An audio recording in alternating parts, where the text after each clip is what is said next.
Bueno, hasta ahora hemos visto lo que serían fluidos ideales, que habíamos dicho que eran los fluidos incompresibles y no viscosos. Ahora vamos a empezar a ver algunos fluidos reales, por ejemplo, los que tienen viscosidad. Y vamos a ver de qué se trata esto de la viscosidad.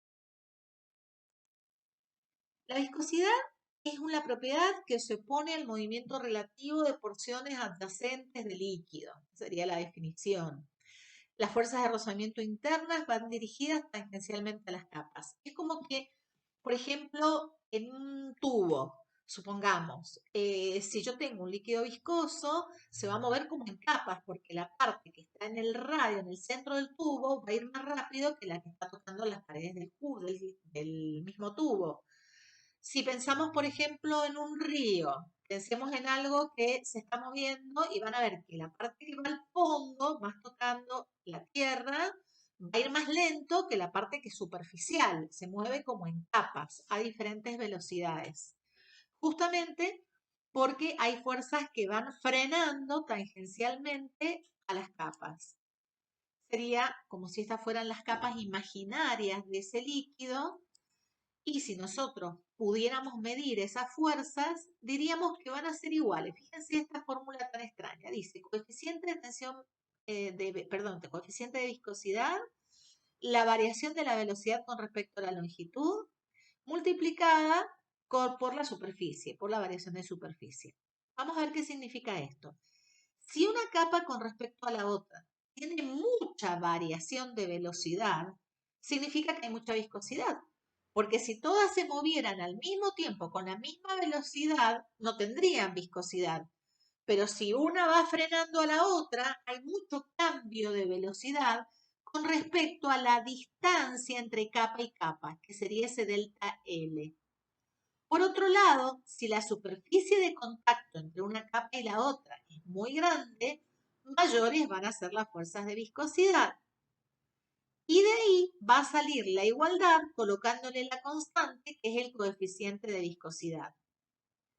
La viscosidad de un líquido depende mucho de la temperatura. Fíjense que nosotros dijimos, la densidad depende de la temperatura, pero lo dependía indirectamente por el volumen, porque si el volumen variaba, variaba la densidad con la misma masa, por supuesto. Pero la variación era muy pequeña, esa variación de la densidad. Después vimos el coeficiente de tensión superficial, que también dependía de la temperatura. Al igual que la densidad, si aumentaba la temperatura, la tensión superficial bajaba, y si bajaba la temperatura, la tensión superficial subía. La viscosidad también depende de la temperatura, pero acá hay una diferencia entre líquidos y gases. Y esta diferencia se debe fundamentalmente al motivo por el cual hay viscosidad. En el caso de los líquidos, se debe a la fuerza de cohesión entre las mismas moléculas de líquido, que serían las que tratan de frenar al líquido que se está moviendo. Pero en el caso de los gases, estas fuerzas que impiden el movimiento se debe a los choques que hay entre partícula y partícula. Entonces, claro, cambia totalmente el concepto porque si aumenta la temperatura, si fuera un gas, habría más choques. Y si hay más choques, hay más impedimento a que se muevan. Entonces, a mayor temperatura, los gases tienen más viscosidad y a la inversa, menor temperatura. En cambio, en los líquidos es al revés. Si aumenta la temperatura, disminuyen estas fuerzas y disminuye el coeficiente de tensión superficial, las fuerzas de cohesión que hay entre las moléculas del líquido. Entonces, en los líquidos es al revés. Aumenta la temperatura, disminuye la viscosidad, disminuye la temperatura, aumenta el coeficiente de viscosidad. Bueno, un poquito esto es lo que dice, la viscosidad de un líquido depende de la temperatura, disminuyendo cuando ésta se eleva. Para los gases, el coeficiente de viscosidad es muy pequeño. Es así, fíjense, como el helio líquido a menos 271 grados Celsius adquiere un estado particular de superfluidez en el cual la viscosidad es prácticamente nula. Y tengan en cuenta esto que les acabo de decir, que para los gases es al revés que para los... Bueno, volvamos a lo nuestro. La viscosidad es la propiedad que se opone al movimiento relativo de porciones adyacentes del líquido. Las fuerzas de rozamiento internas van dirigidas tangencialmente en capas, como lo dijimos recién. Fíjense, es como si yo pusiera dos láminas, que sería la lámina fija de abajo y la móvil de arriba, dos láminas de vidrio. Y en el medio pongo, por ejemplo, un aceite. Muevo la lámina superior haciendo una fuerza F y voy a hacer que la capa de aceite se mueva con diferentes velocidades. La que está pegada a la lámina móvil se va a mover a la velocidad que yo mueva la lámina móvil, pero la que está pegada a la lámina fija prácticamente va a quedar fija. Y de ahí aparece esa fórmula a la que llegamos recién, ¿sí? De esta manera, el coeficiente de viscosidad va a ser igual a la fuerza de viscosidad por la velocidad, fíjense si yo despejo es eta, dividido el área y la longitud. Y con esto podemos lograr ver las unidades. La de fuerza es newton, la de velocidad metro por segundo, la de área metro cuadrado y la de longitud metro. De esta manera, el metro con el metro de arriba se me van a ir, el segundo va a quedar directamente acá arriba y me va a quedar Pascal segundo. Pascal segundo es la unidad en el Sistema Internacional del coeficiente de viscosidad. Si habláramos del CGS, esta varia segundo se llama Poise y se escribe con P mayúscula, a no confundir, porque en general el coeficiente de viscosidad se da en el CGS y en centipoise. Y el centipoise es varia segundos, son unidades del CGS. La varia, recuerden que era la DINA por centímetro cuadrado. ¿Mm? En cambio, si yo digo Pascal segundo, Pas, si se quieren recordar con esa frase, estas van a ser las unidades en el sistema internacional. Un Pascal segundo es lo mismo que 10 varias segundo. El segundo es igual y un Pascal era lo mismo que 10 varias. Por eso nos queda esta relación que un Pascal segundo es lo mismo que 10 Poise. Bien, acá era lo que hablábamos recién con respecto a la naturaleza, para que quede claro qué pasa en líquidos, qué pasa en gases. Y acá tienen a diferentes temperaturas algunos coeficientes de viscosidad. ¿Ven? Del aceite de ricino a temperaturas de 0 a 100. Fíjense cómo disminuye muchísimo con la temperatura. Hay realmente mucha variación del coeficiente de viscosidad con la temperatura. El agua también tenemos variación y el aire, acá tenemos una variación inversa. ¿Ven? A medida que aumenta la temperatura, aumenta el coeficiente de viscosidad. Y después aceites lubricantes que se comportan de otra manera especial, pero también tenemos acá ese jueguito. Bueno, el número de Reynolds. El número de Reynolds es un número muy importante, es un número adimensional. A Reynolds lo hizo en realidad para estudiar la aerodinámica de los cuerpos. ¿Por qué? Porque un cuerpo va a ser aerodinámicamente bien constituido si hace que todo el fluido se mueva en forma laminar. Por ejemplo, si yo voy en un auto que no está bien hecho aerodinámicamente, empieza a haber fluido turbulento.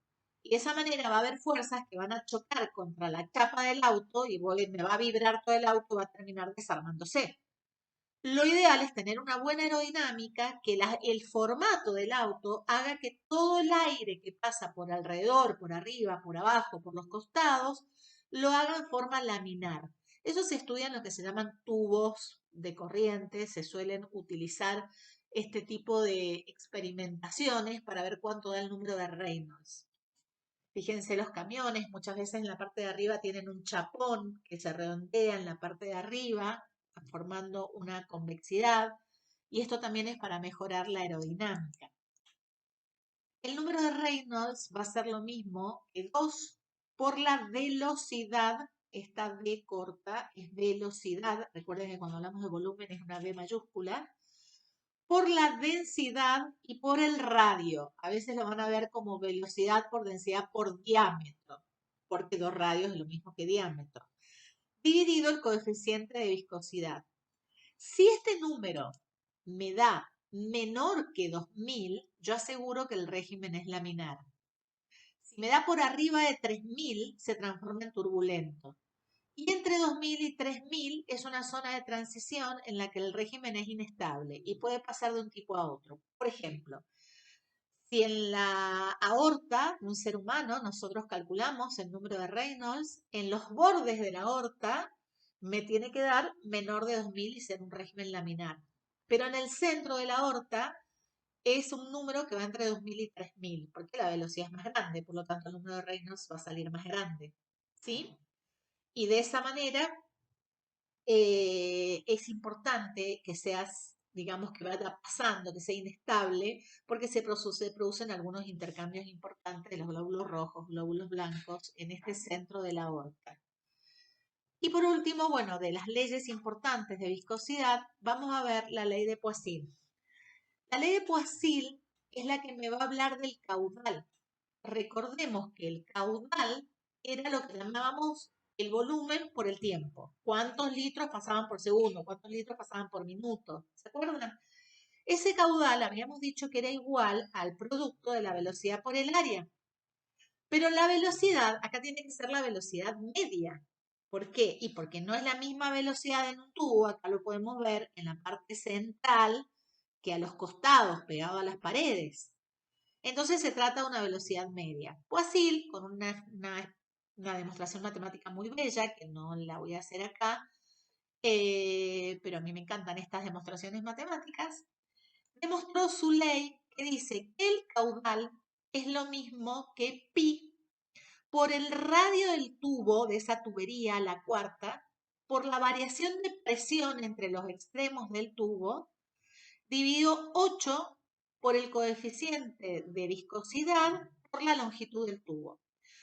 Bueno, ustedes dirán, ¿me tengo que acordar de esta fórmula? Sí, me tengo que acordar de esta fórmula, porque esta fórmula nos dice cosas sumamente importantes.